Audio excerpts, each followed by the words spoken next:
Paix sur vous tous les frères et sœurs, on va se faire une vidéo sur la sagesse dans l'écriture. Donc on va se faire un petit voyage biblique et coranique. Allez, ça démarre tout de suite.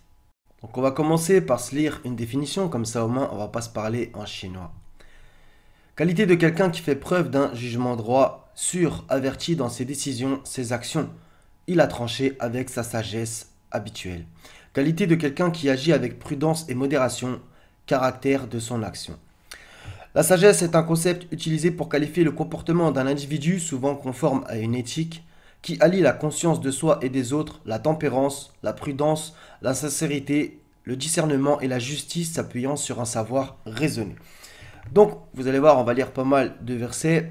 Bien sûr qu'il y en a énormément en vérité, des occurrences, que ce soit dans la Bible et dans le Coran. Je vais commencer par celui-là, le psaume 111, verset 10, un verset très connu. La crainte de l'Éternel est le commencement de la sagesse. Tous ceux qui l'observent ont une raison saine. Sa gloire subsiste à jamais.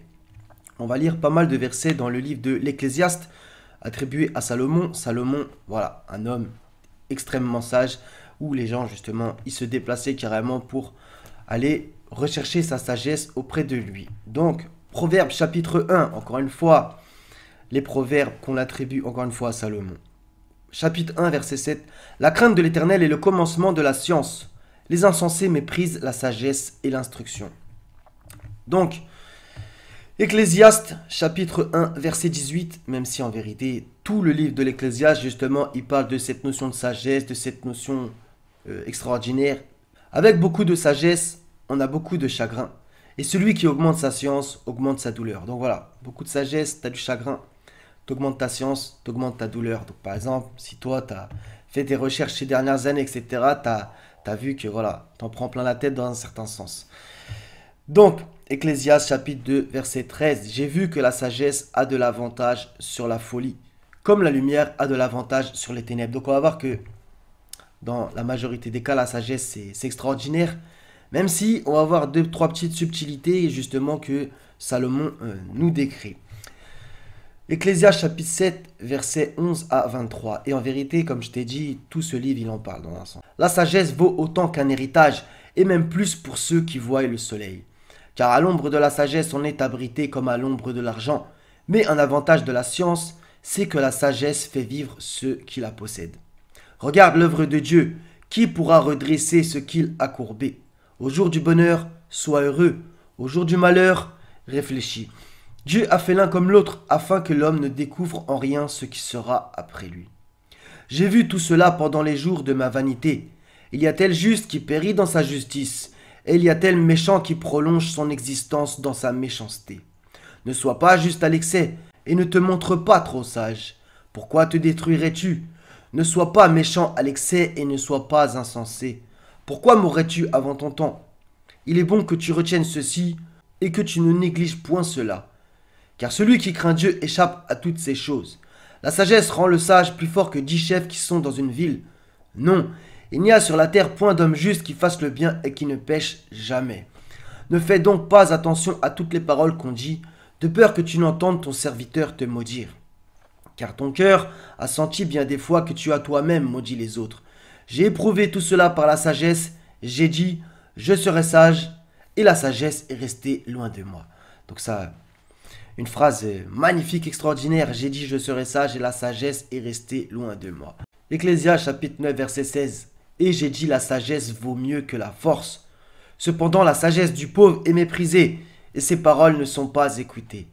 Voilà. Donc c'est pour ça que je t'ai dit qu'il y a deux trois petites nuances que le roi Salomon il apporte. Parce que des fois, avoir un raisonnement binaire, c'est blanc ou c'est noir, ça marche pas forcément. Il y a des nuances.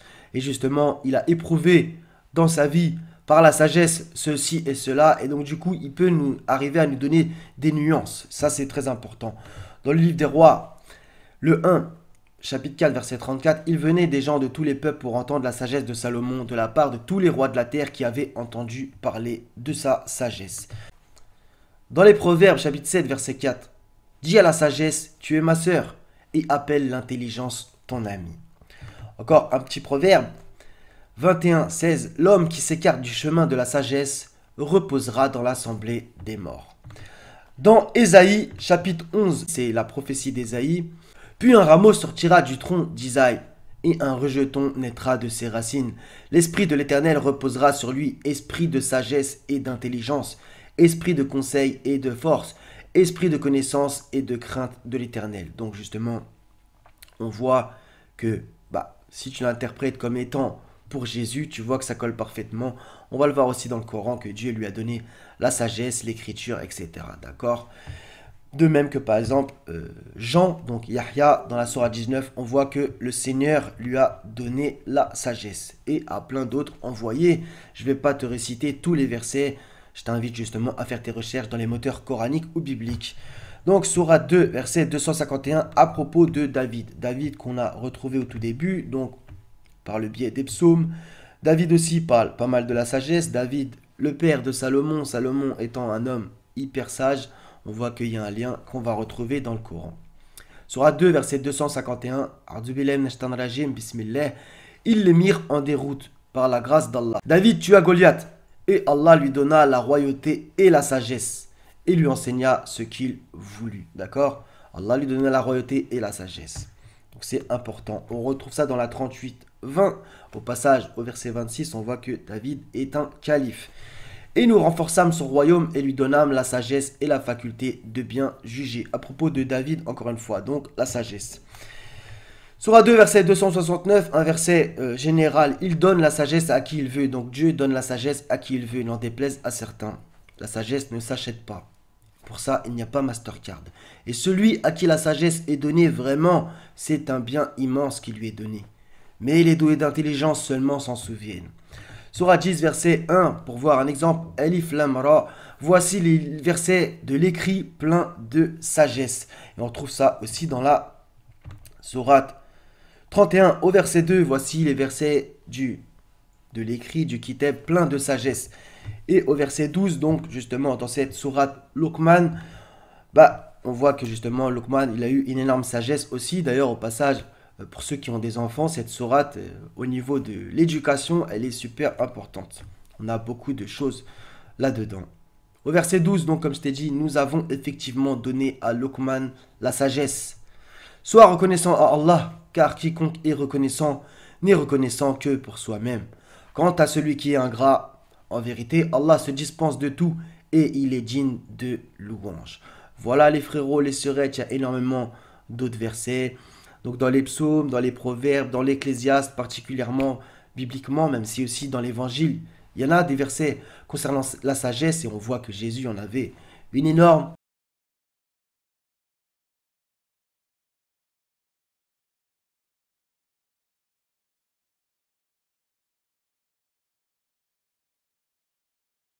On voit dans le Coran que plein d'envoyés ont eu la sagesse. Par exemple aussi, on a Sourate 3, verset 81, etc.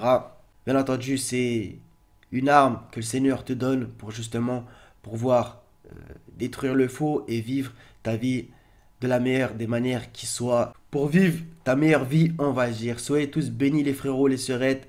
À la prochaine si Dieu veut. Soyez en paix et bénis.